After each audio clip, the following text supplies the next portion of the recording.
আসসালামু আলাইকুম রাহমাতুল্লাহি ওয়া বারাকাতুহু। আজকে আমি হাঁস পালন সম্বন্ধে কিছু খুঁটিনাটি বিষয় আপনাদের সাথে আলোচনা করব। হাঁস পালন অবশ্যই একটা লাভজনক ব্যবসা। আল্লাহ তার মাঝে খুবই নিয়ামত এবং নিয়ামত দিছে। ব্যবসা করার মতন করতে পারলে লাভ আছে সব ব্যবসায়ী। হাঁস পালন অনেক কষ্টকর একটা ব্যবসা। এটা নিজের ব্যবসাটা নিজে করতে পারলে অনেক বেটার। লোক দিয়া এই ব্যবসাটা করালি মায়ের খাওয়া 99% সম্ভাবনা থাকে। আপনারা যদি বেতনদারি লোক নিয়ে এই ব্যবসাটা করেন তাহলে আমি এই ক্ষেত্রে বলবো সাথে থাকার চেষ্টা করবে। কম পক্ষে 24 ঘন্টার মাঝে আপনি দিনের বেলা 2 ঘন্টা হলেও তার পিছনে টাইম দিবেন। আর যদি কোনো লোকের উপর ভরসা করেন কোনো লোকের উপর যদি ভরসা করেন তাহলে আপনি মায়ের খাওয়ার অনেক সম্ভাবনা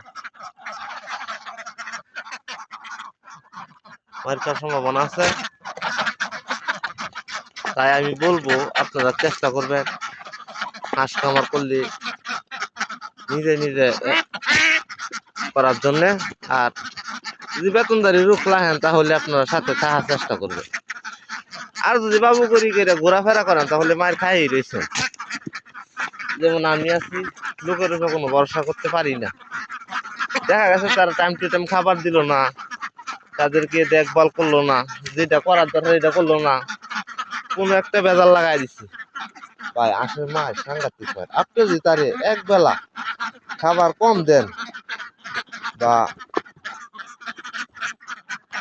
তাদেরকে পরিচর্যা ঠিকঠাক মতো না করতে পারেন, টাইম টু টাইম মেনটেন হয়ে যায়, তাহলে ভাই এটা আপনারা প্রায় 15 দিন ঠকাইব। আপনারা 15 দিন ঠকাইব। তাই আমি বলবো আপনারা লোকের উপর ভরসা করে হাঁস খামার করবেন না। আবার কিস্তি থেকে টাকা চলেও করবেন না।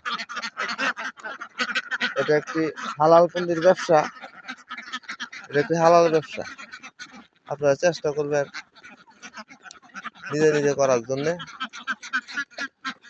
আর আরেকটা বিষয় আপনি আপনাদের শেয়ার করতে চাই, যে বিষয়টা এটা হলো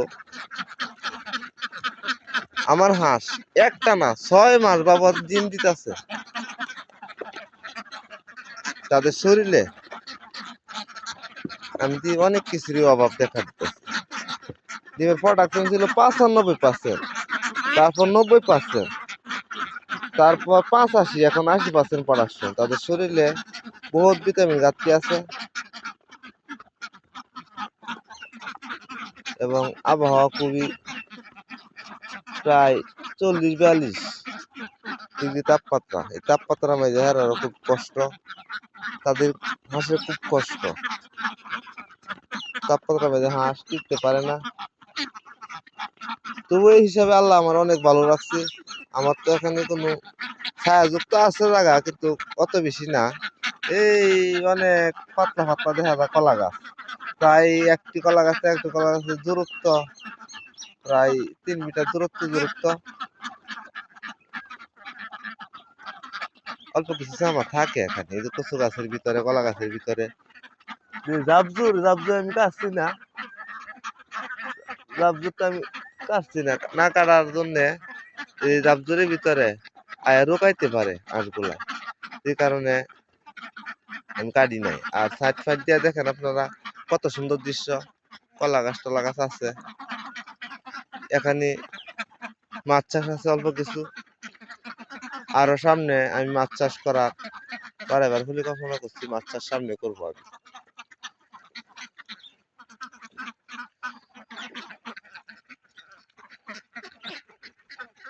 তাদেরকে আর্জেন্ট ভিটামিন ক্যালসিয়াম জিঙ্ক খাওয়ানোর দরকার আমি মনে করি বই করো।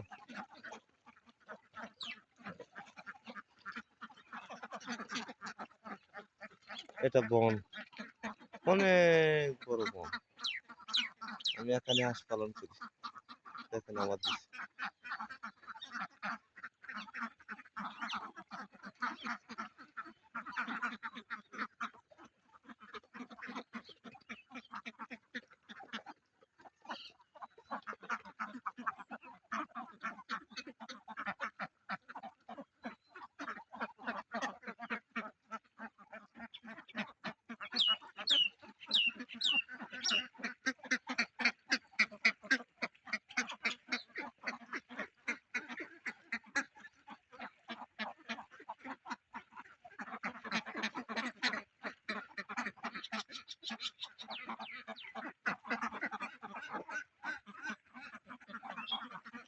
আরেকটা বিষয় কি করে দেখে,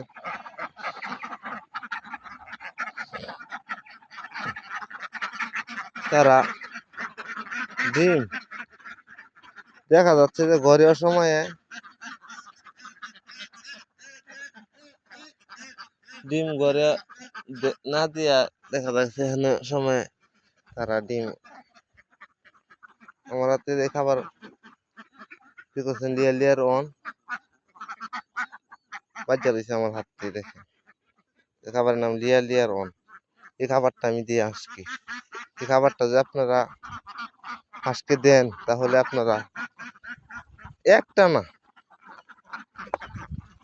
অনেক দিন পর্যন্ত ডিম নিতে পারবেন হাঁস থেকে। এই খাবারটা আমি সবসময় দিই। তো প্রায় সময় মানুষ দেখা গেছে যে এই খাবারটা নিয়ে কৃপণতা করে। খাবারের দাম তো অনেক বেশি, আমি যেখান থেকে আনি 2750 টাকা, 2750 টাকা পরে 2720 টাকা কিনা, 30 টাকা গাড়ি ভাড়া, 2750 টাকা করে। তাদের এটা একটা প্রাকৃতিক খাবার, অনেক রুচি করে খায় তারা। এই খাবারটা আমাদের প্রাকৃতিক দিয়ে তৈরি মনে হয়। এটা খাওয়ালে ডিম বন্ধ হয় না, আপনারা চেষ্টা করবেন এই লিয়ার লিয়ার অন খাওয়ানোর জন্য।